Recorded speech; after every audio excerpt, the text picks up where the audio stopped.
Hello students, this is question number 5 of the miscellaneous exercise of the chapter application of derivative। तो इस question में करना क्या है पढ़ते हैं फिर करते हैं।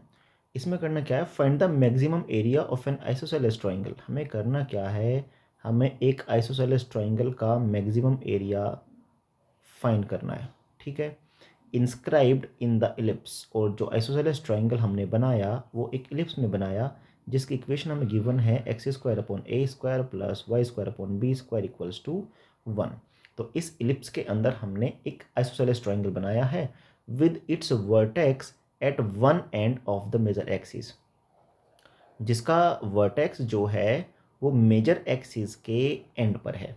ठीक है, तो सबसे पहले एक इलिप्स बनाते हैं। Ellipse ellipse ellipse ellipse ellipse है यहाँ पे इलिप्स, तो क्या ये इलिप्स ही है? मेरे ख्याल से यस इलिप्स ही है। इलिप्स जैसा है, वैसे इलिप्स तो नहीं है, लेकिन चलो कोई बात नहीं, इसे काम चला लेंगे हम। देख लेता हूँ एक बार इलिप्स है या नहीं इसमें।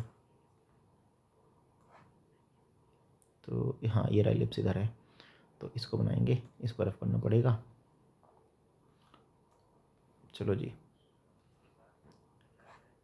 ये रहा इलिप्स। ठीक, ये अपने एक इलिप्स हो गया।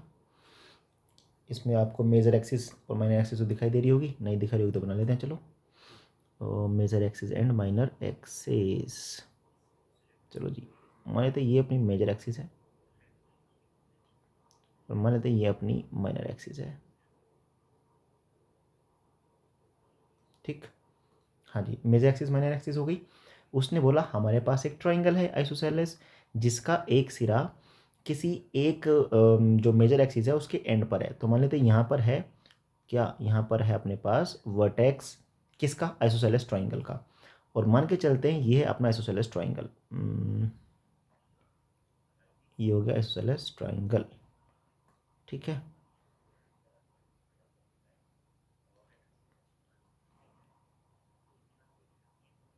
ठीक, मान लेते ये हो गया अपना isosceles triangle.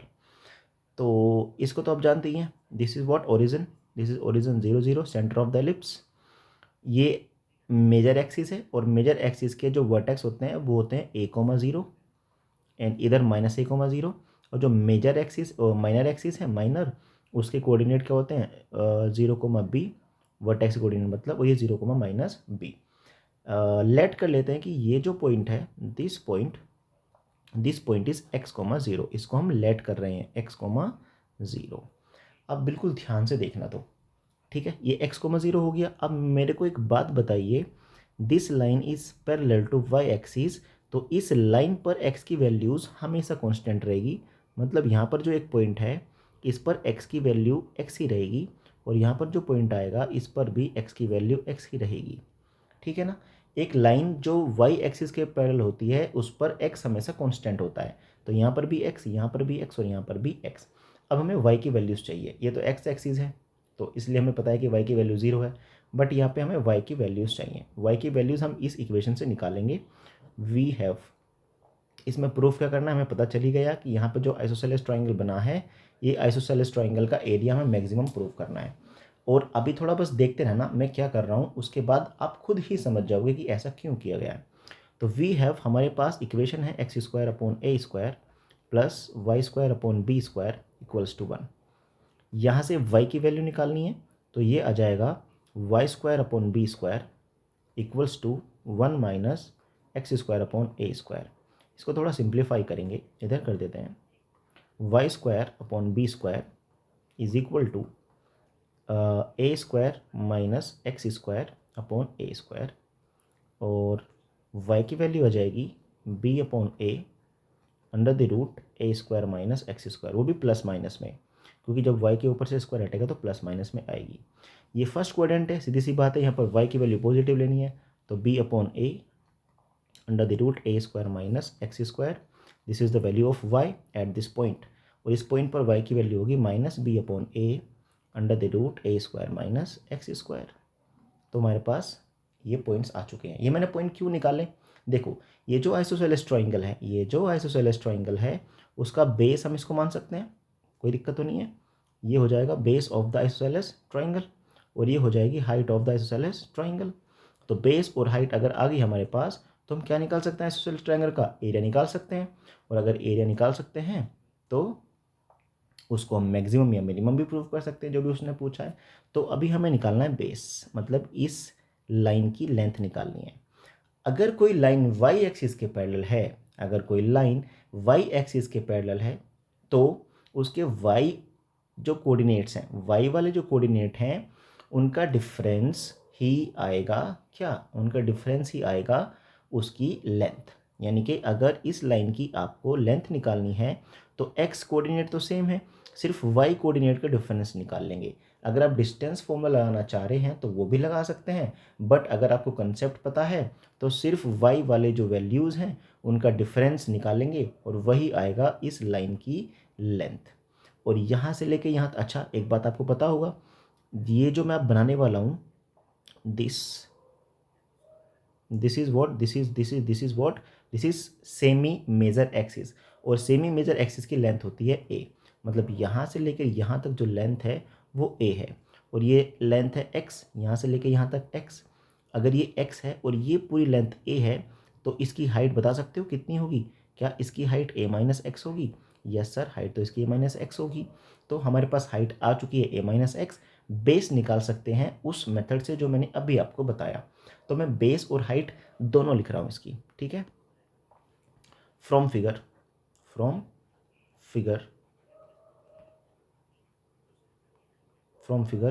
Height of the triangle, height of the triangle आई है आपकी a minus x and base of the triangle, base आएगा जो वाई वाले कोऑर्डिनेट्स हैं, वाई वाली वैल्यूज़ हैं उनका डिफरेंस। तो एक तो है, अच्छा डिफरेंस सीधी सी बात है, देखो वो साइड है, साइड कभी नेगेटिव तो होगी नहीं, तो यहाँ मोड लगा सकते हैं, ठीक है। Mod of b upon a under the root a square minus x square minus, और दूसरी वैल्यू माइनस की है तो पॉजिटिव हो जाएगी b upon a under the root a square minus x square. तो b upon a plus b upon a, this will become 2b upon a under the root a square minus x square, ठीक है। तो अपने पास height भी आ गई, अपने पास base भी आ गया है, तो हम निकाल सकते हैं area of the triangle. So area of the triangle, उसको ए मान लेते हैं एरिया ऑफ द ट्राइंगल को।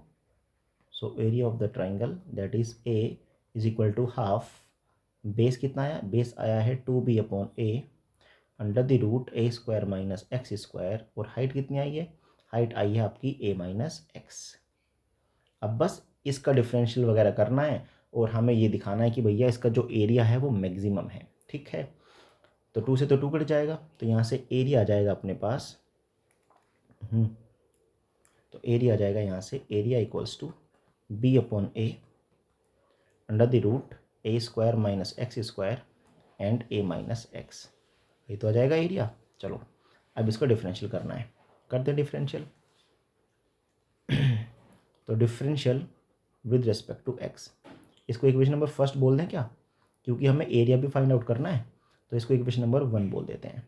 तो differential with respect to x, तो ये आएगा d a over d x is equal to b upon a, क्या दो टर्म्स की मल्टीप्लाई हो रखी है तो प्रोडक्ट रूल लगाओगे, यस सर। तो first term as it is, the differential of second term, इस टर्म का डिफरेंशियल, ए तो कॉन्स्टेंट है सो डिफरेंशियल 0 हो जाएगा, एक्स का डिफरेंशियल हो जाएगा 1, तो यह जाएगा -1। तो first term as it is, second का डिफरेंशियल हो गया है, अब second term as it is रहेगी और फर्स्ट का करेंगे डिफरेंशियल। तो रूट एक्स का डिफरेंशियल होता है 1/2 अंडर द रूट एक्स का डिफरेंशियल 1/2 रूट एक्स, और इस टर्म का फिर से करेंगे तो ए स्क्वायर का डिफरेंशियल 0 एंड एक्स स्क्वायर का डिफरेंशियल हो जाएगा -2x। तो ये आ चुका है D a over d x, ठीक है। तो D a over d x थोड़ा सही से करके लिख देता हूँ मैं, D a over d x, तो ये बन जाएगा बी अपॉन ए, क्या यहाँ 2 से ये 2 कैंसिल आउट हो जाएगा, यस सर 2 से 2 कैंसिल आउट हो जाएगा। तो क्रॉस मल्टीप्लाई कर लें, हाँ जी क्रॉस मल्टीप्लाई कर लो, और देखो माइनस भी कॉमन ले लेते हैं, माइनस भी क्या ले लेते हैं, कॉमन, ठीक है। एक मिनट, चलो माइनस कॉमन ले लेते हैं, तो ये बाहर आ जाएगा माइनस, क्रॉस मल्टीप्लाई करते हैं यानी कि एलसीएम लेते हैं, ये आ जाएगा a square minus x square, plus में आएगा ए माइनस एक्स, क्योंकि क्योंकि क्योंकि क्योंकि क्या, क्योंकि माइनस तो हमने कॉमन ले लिया है, और अपोन में आएगा under the root a square minus x square. ठीक है, यहाँ तक तो कोई दिक्कत नहीं है? जी सर, कोई दिक्कत नहीं है। तो एक काम और करते हैं, एक काम ये करते हैं कि मुझे थोड़ी सी गड़बड़ लग रही है, ज़रा थोड़ी देर रुकेगा, है ना, थोड़ी देर रुकना। तो ये वाला x आ जाएगा यहाँ पे, बस यही तो दिक्कत थी, और तो कोई दिक्कत नहीं है, बाकी सब सही है। ठीक है, यहीं पे इसको इक्वेशन नंबर 2 मान लो क्या, यहाँ पे नहीं, थोड़ा आगे सॉल्व करके मानता हूँ। देखो यहाँ से मैं इसको दो तरीके से सॉल्व कर रहा हूँ, दो तरीके से। ठीक है, दो तरीके से क्यों? क्योंकि एक तरीके से मैं पॉइंट निकाल लूँगा, और दूसरा तरीका मैं इसलिए करूँगा ताकि डबल डेरिवेटिव करना आसान हो जाए। तो माइनस बी अपॉन ए इधर आएगा, देखो a square minus x square, यानी कि ये बन जाएगा a plus x and a minus x, है ना, एंड प्लस में आएगा एक्स ए माइनस एक्स, और डिनोमिनेटर में आ जाएगा व्हाट, डिनोमिनेटर में आएगा under the root a square minus x square. Question थोड़ा लेंथी है तो भैया हिम्मत बना के बैठना, ठीक है। चलो आगे सॉल्व करते हैं। यहाँ से ए माइनस एक्स कॉमन है ब्रैकेट में से, तो माइनस बी अपॉन ए बाहर एज इट इज़ है, ए माइनस एक्स आपने कॉमन ले लिया है, और ये ब्रैकेट में बचेगा a plus x n plus में एक्स, और अपॉन में आ जाएगा under the root a square minus x square, right. तो ये आ जाएगा माइनस, आ जाएगा क्या, d a over d x को जीरो के इक्वल पुट कर दो, या मत रखो, थोड़ा सा और सॉल्व कर लेते हैं। Minus b upon a minus x, और ब्रैकेट को सॉल्व करेंगे तो ए प्लस 2x अपॉन में आ जाएगा under the root a square minus x square. अब इसको जीरो के इक्वल पुट करना है, यही तो करते हुए आ रहे हैं हम पहले से ही। राइट हैंड साइड में जगह है क्या, यहाँ पे हो सकता है क्या, चलो हो तो सकता है, वैसे थोड़ा सा कर देता हूँ। Now put d a over d x equals to zero. अब d a upon d x को जीरो के इक्वल पुट करेंगे, जो कि आया minus b upon a, bracket में था ए माइनस एक्स, और यहाँ ब्रैकेट में भी था कुछ, यहाँ ब्रैकेट में क्या है, एक्स, ए प्लस 2x है, ए प्लस 2x, तो ए प्लस 2x अपॉन में under the root a square minus x square. ठीक है, इक्वल टू में आ जाएगा ज़ीरो। देखो बी अपॉन ए तो ज़ीरो में जाएगा, यहाँ से आएगा ए इक्वल टू एक्स, बट ए तो एक्स के इक्वल हो नहीं सकता, नॉट सर्टेन, ये सर्टेन है ही नहीं, निश्चित नहीं है, ऐसा तो होना ज़रूरी नहीं है। क्यों नहीं है ज़रूरी, क्योंकि ऊपर आओ वहाँ पता चलेगा। देखो यहाँ से यहाँ तक है x, और यहाँ से लेके यहाँ तक पूरी है a, तो x और a कैसे इक्वल हो सकता है, x तो a से छोटा है, तो x can not be equal to a। अगर x a के इक्वल हो गया तो ट्राइंगल ही नहीं बनेगा, है ना, तो ये सर्टेन नहीं है, it does not hold good, तो इसको निगलेक्ट करेंगे। और ये जो दूसरी वैल्यू है a plus 2x upon under the root a square minus x square, इसको जीरो के इक्वल पुट करेंगे, और यहाँ से x की वैल्यू आएगी माइनस ए अपॉन 2। तो मेरे पास x की वैल्यू आ चुकी है माइनस ए अपॉन 2। तो वैल्यू निकालने का काम तो हो गया पूरा, लेकिन एक काम अभी अटका हुआ है, एक काम अभी ये अटका हुआ है कि हमें इसको मैक्सिमम शो करना है। मैक्सिमम शो करने के लिए डबल डेरिवेटिव आना चाहिए less than zero, maximum show करना है ना। तो चलो अब इसको डबल डेरिवेटिव करना पड़ेगा। अब देखो डबल डेरिवेटिव करते हैं, तो डबल डेरिवेटिव करने के लिए यहाँ से मैं इसको फिर से सॉल्व करूँगा थोड़ा अलग तरीके से। यहाँ पे तो मैंने इसको देखो ऐसे बना लिया था, या अगर यहाँ से सॉल्व करना चाहें तो थोड़ा लेंथी हो सकता है, तो चलो यहीं से सॉल्व कर देते हैं, कोई बात नहीं, लेंथी होएगा तो हो जाएगा।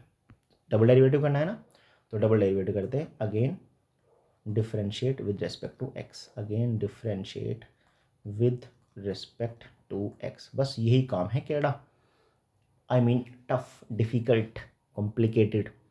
ठीक है, बाकी तो अब एरिया जब निकालने की बात आएगी वो निकल ही जाएगा, बस इसका डबल डेरिवेटिव कर लो बहुत हिम्मत दिखा के। तो again differential with respect to x, d two a over d x square is equal to minus b upon a. तो चलो करते हैं, यहाँ पे डिवाइड रूल लगाते हैं।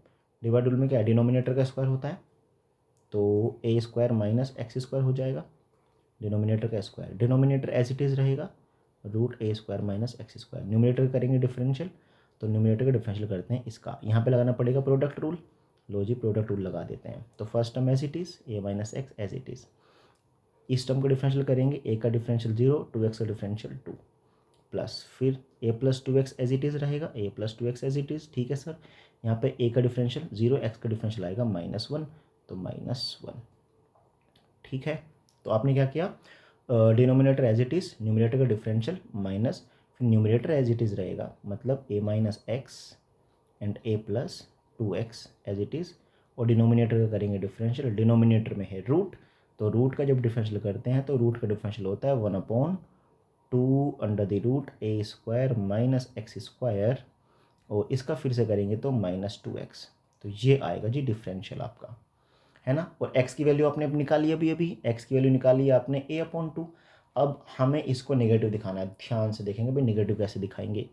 ठीक है, तो देखो पहली बात तो जब x की वैल्यू -a/2 रखेंगे तो इस टर्म को ध्यान से देखा जाए। कौन सी टर्म को ध्यान से देखा जाए बच्चों? इस टर्म को ध्यान से देखा जाए। आपको x की वैल्यू रखनी है माइनस में a/2, माइनस में a/2, 2 के मल्टीप्लाई कर दो x में 2x हो जाएगा, ये माइनस a आ जाएगा लेफ्ट साइड में प्लस a, तो 2x प्लस a की वैल्यू क्या आएगी? 0 आएगी। 2x प्लस a की वैल्यू 0 मतलब ये वैल्यू है 0, अगर ये वैल्यू 0 है तो ये पूरी की पूरी टर्म क्या हो जाएगी? 0 हो जाएगी। तो एक काम तो हमें पता चल गया कि ये आगे वाली टर्म जो है, this whole term is nothing but 0। अब बात करते हैं इसकी, इसमें x is equal to -a/2 put करके देखते हैं क्या होता है। तो देखो यहाँ पे फिर से देखो, ये है a प्लस 2x, ये रहा a प्लस 2x, तो ये भी a प्लस 2x इस पूरी टर्म को क्या बना देगा? 0 बना देगा। ये तो पॉजिटिव रहेगी क्योंकि देखो x की वैल्यू a/2 रखोगे और ये a है, ये है a/2, तो a तो a/2 से बड़ी वैल्यू है, तो ये तो पॉजिटिव आएगा, इसलिए ये भी पॉजिटिव आएगा, पॉजिटिव पॉजिटिव, और ये भी पॉजिटिव आएगा, बस बाहर बचेगा नेगेटिव। तो हम यार लिख सकते हैं, थोड़ा सोल्व भी करके दिखा देना, कोई बात इतनी कंजूसी नहीं करते। d2a/dx² is equal to -b/a, x की वैल्यू पुट करके दिखा दो, ये 0 बन जाएगा, ये 0 बन जाएगा, तो इसको तो 0 ही कर दो, इसको दिखाने की ज़रूरत नहीं है, बाकी प्लेस पर वैल्यूज़ पुट कर दो। तो यहाँ पे आएगा under the root a² minus x² आएगा a²/4 एंड a माइनस, और x की वैल्यू रखेंगे माइनस में फिर से तो हो जाएगा प्लस में, इंटू में 2 भी है, और अपॉन में आ जाएगा व्हाट? a² minus a²/4। ये सब पॉजिटिव वैल्यूज़ हैं, हालांकि सॉल्व करके दिखा देंगे इसको थोड़ा सा। तो -b/a, तो ये आएगा आपका 4a² माइनस a² 3a², यानी कि √3a/2, और ये आएगा आपका 3a/2, मल्टीप्लाई में आएगा 2 और अपॉन में आएगा 4a² माइनस 3a²/4।